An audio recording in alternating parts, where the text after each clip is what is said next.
গরম ভাতে শুক্তোর যে কি স্বাদ তা একমাত্র বাঙালিরাই জানে। নমস্কার, আমি সঙ্গীতা, আর আজ নিয়ে এলাম বাঙালি ঘরের সেই ট্র্যাডিশনাল শুক্তোর রেসিপি। প্রথমেই শুক্তো বানানোর সিক্রেট মশলা অল্প পাঁচফোড়ন এবং রাঁধুনিকে শুকনো খোলায় ভেজে আমি গুঁড়িয়ে নিয়েছি। এটাতে শুক্তোর স্বাদ এবং গন্ধ কিন্তু অনেক গুণ বাড়িয়ে দেবে। এরপর কড়াতে সাদা তেল দিয়ে একে একে বড়ি, উচ্ছে আর বেগুনকে ভেজে আমি তুলে নিয়েছি। আবারও একটু তেল দিয়ে তাতে পাঁচফোড়ন, রাঁধুনি ফোড়ন দিয়ে একে একে আলু, কাঁচকলা, পেঁপে, রাঙা আলু দিয়ে ভেজে নিয়েছি।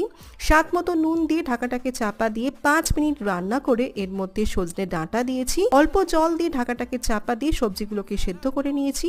মিক্সিতে পোস্ত, সর্ষে, আদাকে বেটে এই পেস্টটাকে এর মধ্যে দিয়েছি। সাথে ভেজে রাখা উচ্ছে আর বেগুন।